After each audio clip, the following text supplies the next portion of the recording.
Kaya nga yan yung sasabihin mo sa akin.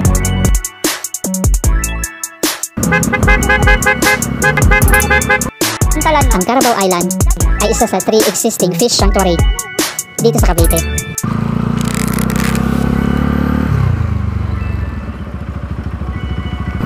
Buenos dias mga bros. Good morning, good morning. Today is Sunday, March 24. As of this moment, andito tayo sa Lancaster. Destination natin, papunta tayo sa isang falls. Meron tayong limang falls na aming i-share. Papakita ko sa inyo dahil magsa-summer na, para meron kayong mapagpipilian kung alin yung trip nyong gustong puntahan. Yep, yan ang original na plano. Pero sa bawat paglalakbay, expect nyo na may maiiba sa mga plano. Hayaan ko lang dumalo ang istorya mga bros at sabay-sabay nating alamin kung bakit naiba ang ating destinasyon kumpara sa original na plano. Magiging happy ending kaya ito mga bros? Tara, alamin natin. Dahil meron tayong ibang mga ginagawa bago tayo makaalis. So alas 9 na, 5 falls dito sa Cavite. Maraming mga falls dito mga bros para sa kaalaman ng mga naghahanap ng mapapasyalan o mapagliliguan. Maraming falls dito bukod sa mga beaches. So papakita namin sa inyo yan. Check natin kung maganda ang kalsada, okay bang puntahan ng may kasamang bata, kung may entrance ba, kung anong mga basic na tinatanong natin bago tayo pumunta sa isang lugar. Tingnan natin. So anyway mga bros, unang pupuntahan natin ang pinakamalapit mula dito sa ating pinasimulan. Dito tayo sa Machili, dito sa Lancaster. So unang pupuntahan natin ang Echo Falls. 53 minutes lang mula dito.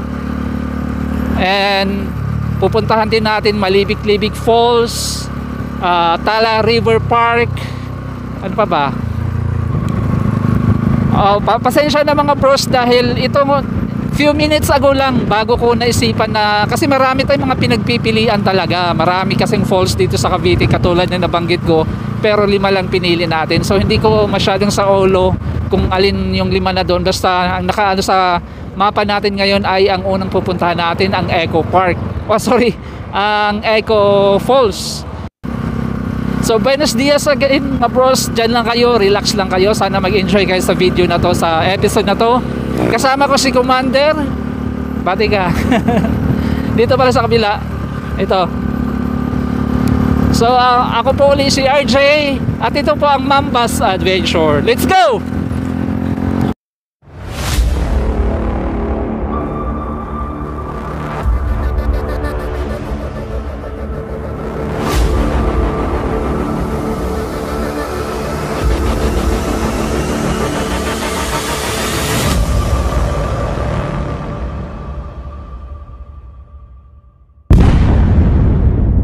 Ay ito, tama-tama, may gasoline station dito. 300 lang. Oo.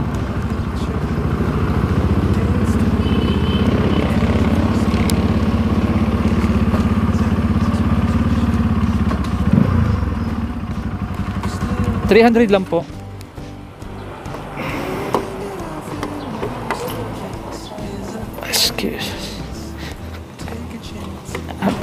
Excuse lang.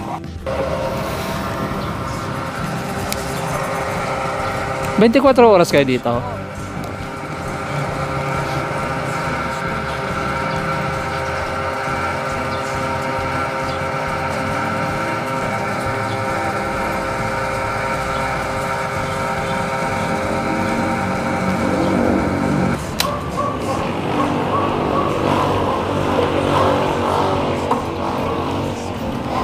Mi, kunin mo yung sticker dito mo ilagay sa'yo. Bigyan mo si ate baka... Ay, thank you. May pakialis. Kaya, baka gusto niya.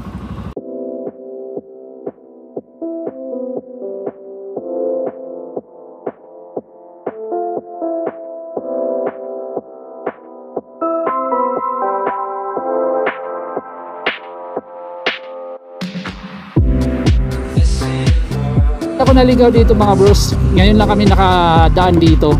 So feel namin yung pakiramdam ng isang dayuhan ka sa isang lugar.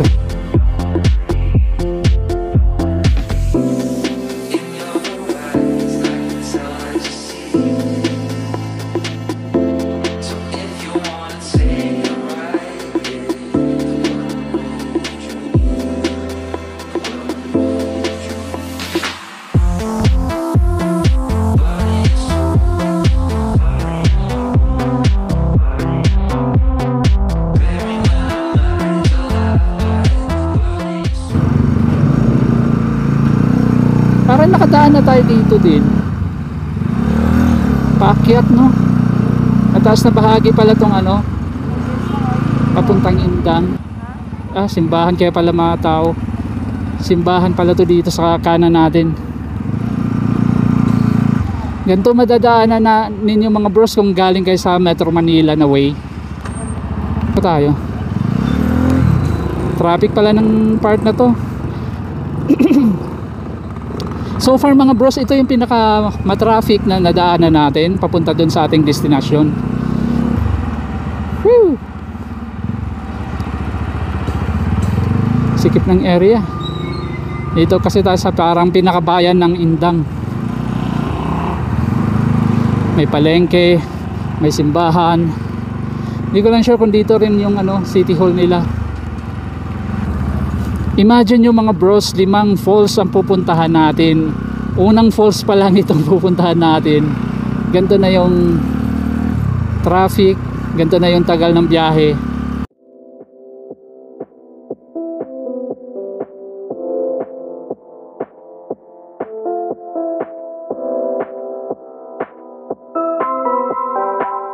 Eight minutes to go. Malapit na tayo mga bros.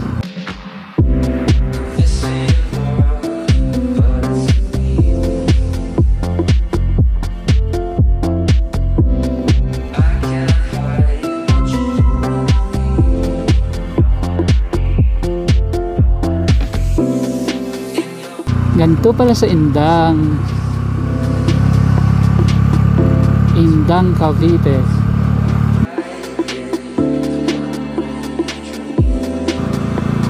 Welcome to Dinambangan Bridge.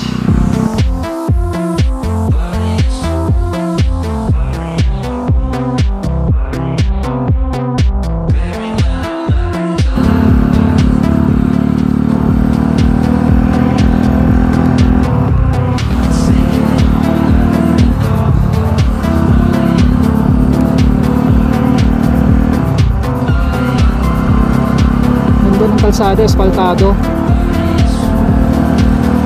Sarap bumingking.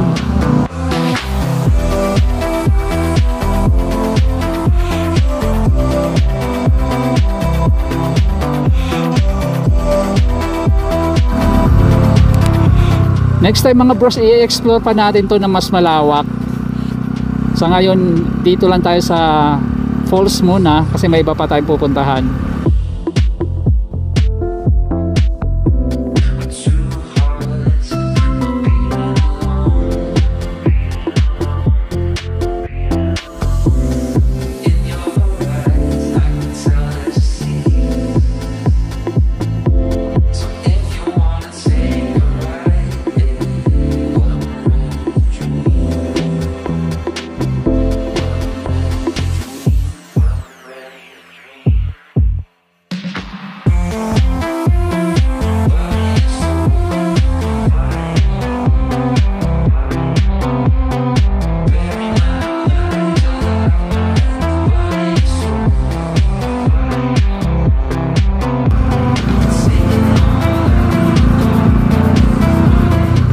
Lapit na tayo, 1 minute na lang. So slow down na tayo kasi malapit na. Parang sa din pala daanan ito, dun sa yung pababa ng Tagaytay pa Batangas. Oo, Talisay dito na raw eh. Kaya lang, tabi tayo. Oh my God, St. Anthony Falls pala yung pupuntahan natin. Tamang inyong narinig mga bros. Pagpasensyahan nyo na mga bros, mali yung sinabi ko. Habang sinusundan natin ang mapa, papunta sa ating destinasyon. Ay ibang pangalan naman ng lugar ang nasa isip ko. Ang unang destination pala natin ay St. Anthony Falls. Tawid ka na, May. Doon na. Welcome mga bros sa isang bahagi ng Barangay Tambo, Malaki. Dito sa Indang, Cavite. Ay, Kung saan makikita ang St. Anthony Falls. hindi pala sementado to. Galing sa aming home sweet home Rosario, Cavite. Meron lamang itong 1 oras na biyahe. At kapag galing naman kayo sa Rizal Park, Manila, meron itong 2 oras na biyahe or halos katumbas ng 58 kilometro. 50 pesos lamang ang entrance dito mga bros, bata man o matanda. At 100 pesos naman kapag gusto nyo mag-overnight. Ayun nga, meron nga daw eh. 200 pesos naman mga bros Oo. kapag gusto nyo mag-rent ng tent. Or pwede rin kayo magdala ng sarili nyong tent. Nakailaw kasi yung ano mo, hindi ba pwede hindi nakailaw lang. Yun tayo sa kabit si... Meron din silang cottage dito na 300 pesos pataas. Ito may ilan pa tao kaya kasya doon? Oo. Dito mga bros, wala naman talaga tayong balak tumampisaw dahil may iba pang falls tayong dadayuhin. Kaya tamang mabilis ang silip lamang ang ginawa natin.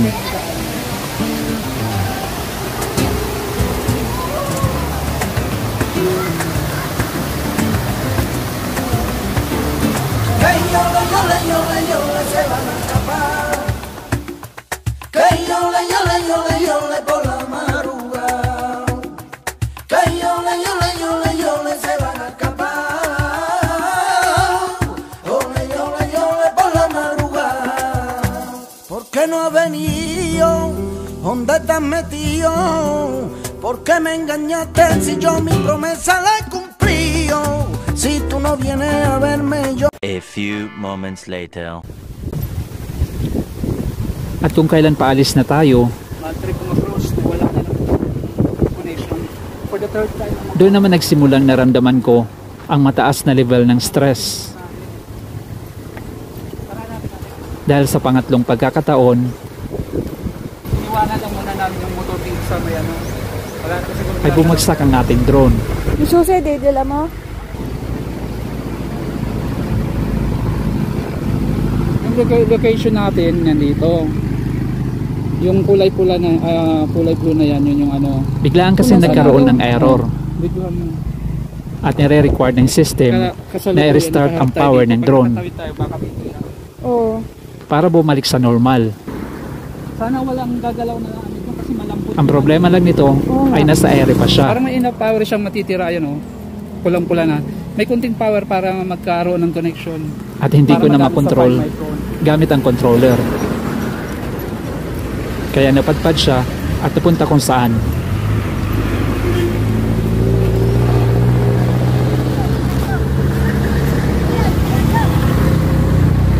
At dito pa lang sa malapit ay hingal kabayo na si Commander. Hindi naman kasi ito sanay Layo, pre. sa mga ganitong lakaran. Balikan natin o diretso na tayo. Gusto mo maghintay ako dito? Ano, hintayin kita dito. Sige para may isuot ko na rin yung ano. Wait mo ko ha. Yun mga bros. Hindi ko sure kung nag-record kanina, ulitin ko lang. So for the third time nawala yung connection ng drone natin, bumagsak. Ngayon hinahanap namin. Medyo malayo pala siya. Kaya kinuha ko muna babalikan ko muna yung motor. Buti na lang kasama ko si Commander. Pinag-antay ko lang muna siya saglit doon.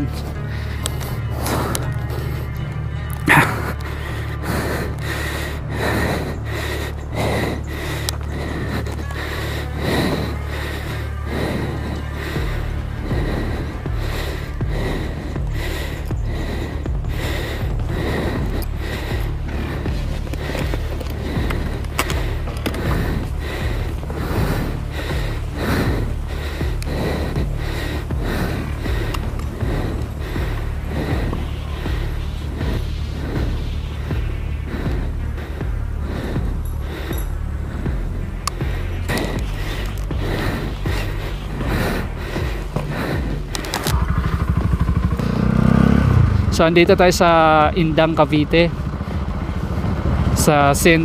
Anthony Falls malapit. Ito yung bridge, Lungusan Bridge.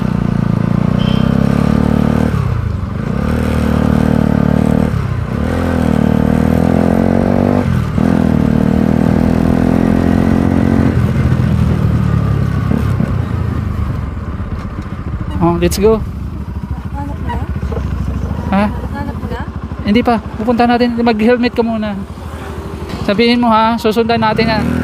Sabihin mo kung paliko, tigil, lampas o ano. Ha? Yung araw kung saan nakaturo yung araw dyan. Hindi ba nagtuturo? Lumiliko-liko na tayo Tingin nga.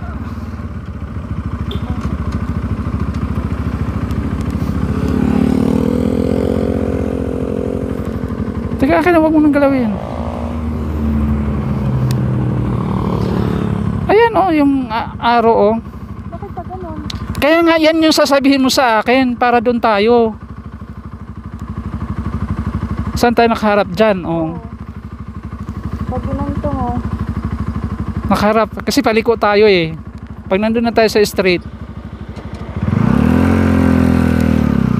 hindi talaga natin maano ng street yan dahil nasa kalsada tayo. Pag nandun na tayo sa malapit, saka natin maano ng maayos yan. Dito may paliko, pansinin mo kung liliko din tayo. Yung liliko yung araw. Para sa po yan? Environmental po. Anong meron pa dito? Mga resort po. Mga resort. Kailangan pa po ba? May inahanap lang po namin yung ano. Hindi mo kayo maliligo. Hindi po. Sige. Hindi po. Mabilis lang. Hanapin lang namin yung drone namin. Thank you. Ayun mga bros. Nagkakalituhan. Kasi pwede siyang ma-change yung icon mo.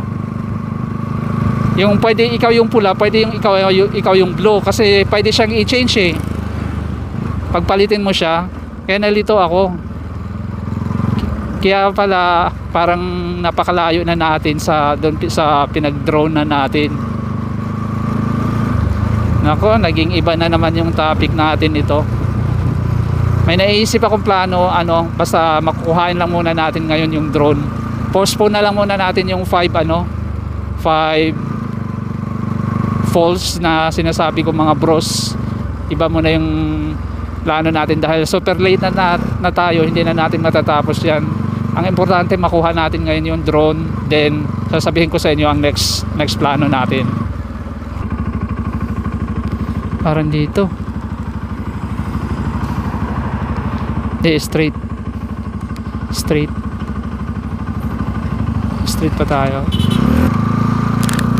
First time namin dito sa lugar na to at ito yung experience namin. Hindi naman kasalanan ng mga taga rito. Talagang minalas lang tayo. Ubus na oras natin. Merong paliko kanina. Try natin dun, baka yun yung yan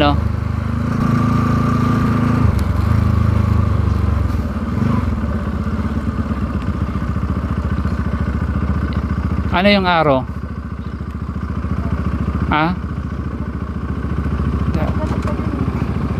Yan, dito tayo. Parang lalakarin na natin to. Parang dito banda Dito banda, may daanan kaya dito?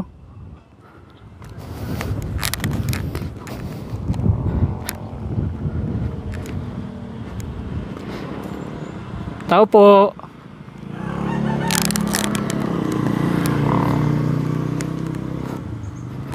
Sino may-ari dito? Sa likuran na bahagi, masukal yung likuran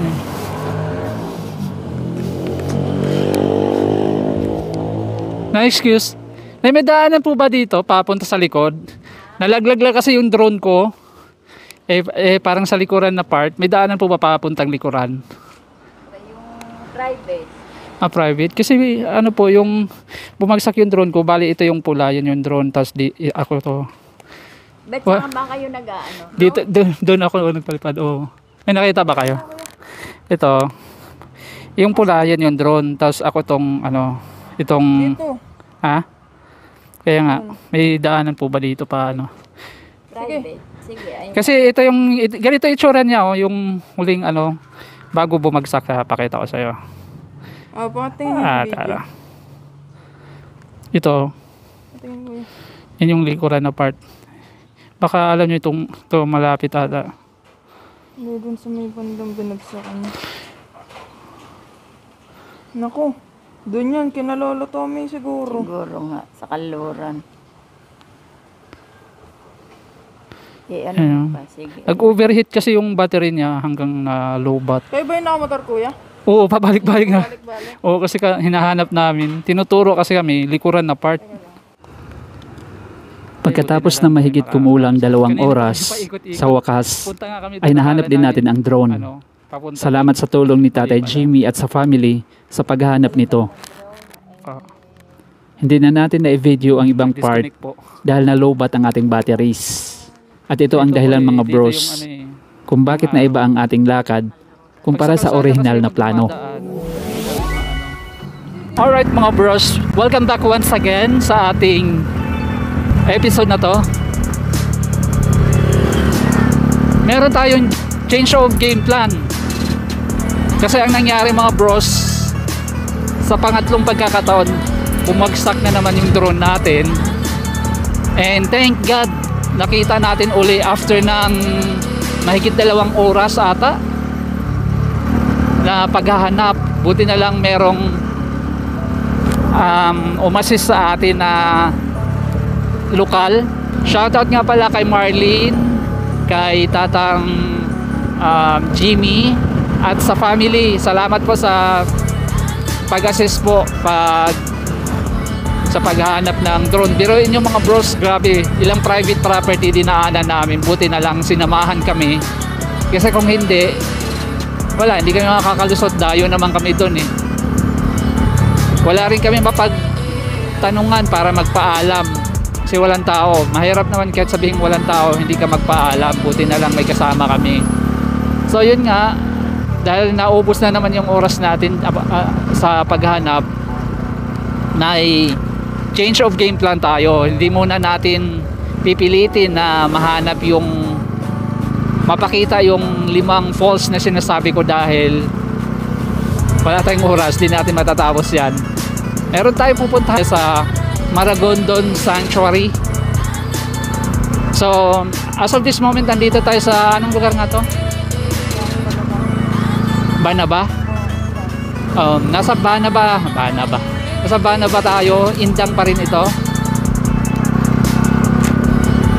Off to ano tayo, papuntang Ternate, kasi doon tayo magsiswimming doon sa sinasabi ko, kahit mabilisan lang. May maipakita lang ako sa inyong napuntahan. Kasi baka puro negative ang nangyari nung kaninang umaga eh. So hopefully makarating tayo ng maliwanag pa. Wow. Happy Fiesta. Happy Fiesta. Ang saya nila. Ang saya nila. Ganyan talaga sa province pag may mga fiesta, no? Parang wala mga problema. Ang saya lang.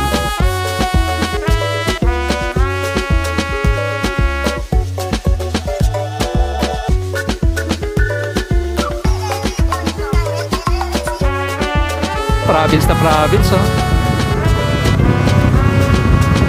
Sarap din mo to rin yung mga gantong lugar, no? Kahit simpleng ano lang, road trip, no?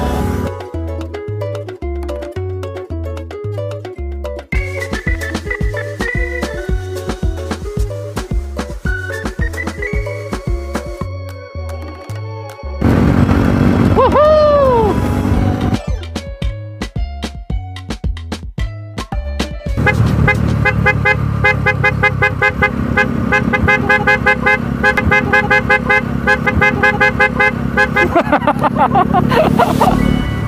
Welcome back once again mga bros.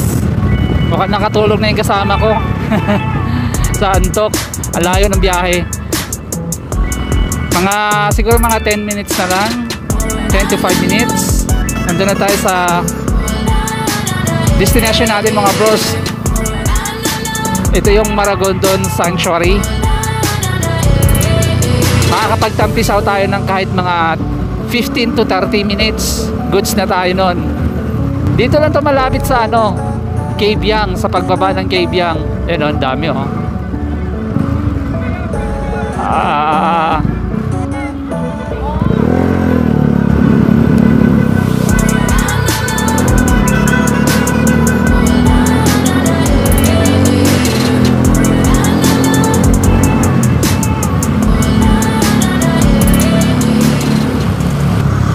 dito banda, tingnan ha.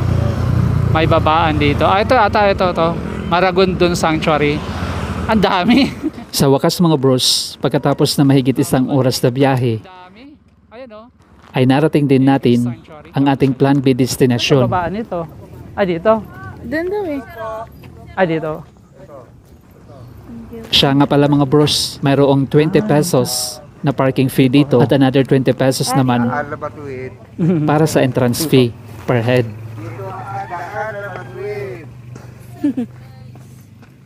Let's go. Ganda pala nito mga bros. Ilang beses na kami nakadaan dito. Kala namin wala lang to, katulad lang ng ibang resort. May mga cottages dito. Tanungin natin kung Around 5 PM na marating natin ang lugar na to. Ganda mo Doon na tayo magpalipad sa baba. Sakto naman at masisilayan pa natin ang isa sa mga attraction dito, ang napaka-romantic na sunset viewing. Wow! Amazing! Idol! Kaway ka, idol! Isa sa napansin ko dito mga bros, Ganda, ay napakainit ng temperatura ng lugar na to. Bundukin, no? Sa kabundukan pa lang, busog na mata mo eh. Ganda ng mga Kung mapapansin nyo, ganda ng mga bato. natutuyo na ang puno, pati na rin ang mga damuhan sa kapaligiran nito. Hindi naman siya sinunog No? Wow, may taglagas ba sa Pinas? Dumagdag pa sa init na aking nararamdaman Iba na yung paningin. ang pulang lupa sa ating dinadaanan.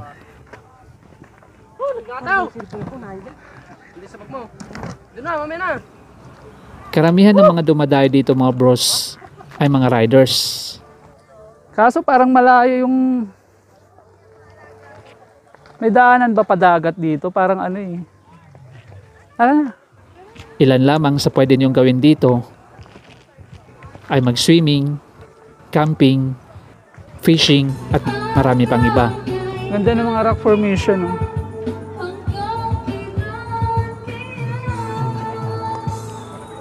Sa mga gusto naman mag-overnight, pwede kayong magdala ng sarili niyong tent. Or pwede rin kayong mag-rent ng cottage. Nasa 300 pataas ang renta dito. Tingnan mo, kala mo yung sa mga movies, no? Pasadahan natin yung drone yan mamaya. Dito tayo. Welcome once again mga bros sa isang bahagi na Maragondon Sanctuary. Actually, ang tourist spot na to mga bros ay mas malapit sa Ternate.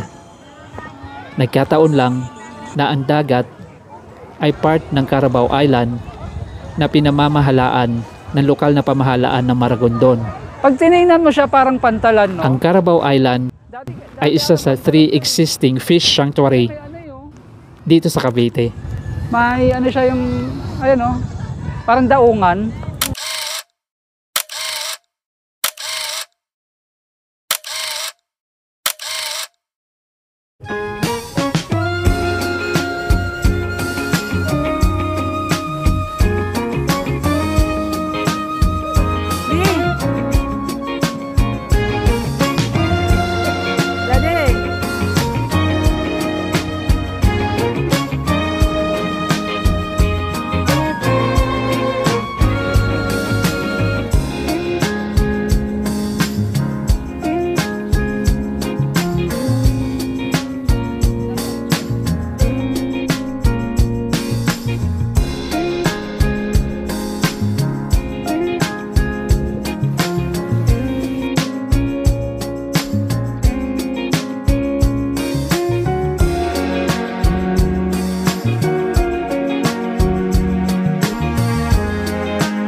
So grabe yung pinagdaanan natin mga bros. Akala ko wala na naman tayong magawang content. Thank God sa suporta ng aking commander. Ginanahan pa rin ako kahit ganun yung mga na-encounter natin kaninang umaga. And thank God wala namang sira yung drone natin. Basta super saya namin, nakabawi kami nitong last part. Akala namin buong araw na sira yung diskarte namin. So thank God at naging maayos naman ang ending natin. Happy naman yung ending natin. Maraming salamat po sa pagsama sa episode na to mula umpisa hanggang matapos. Kung first time niyo po dito, ako po si RJ, kasama ko si Commander, at ito ang Mambas Adventure. Ride safe!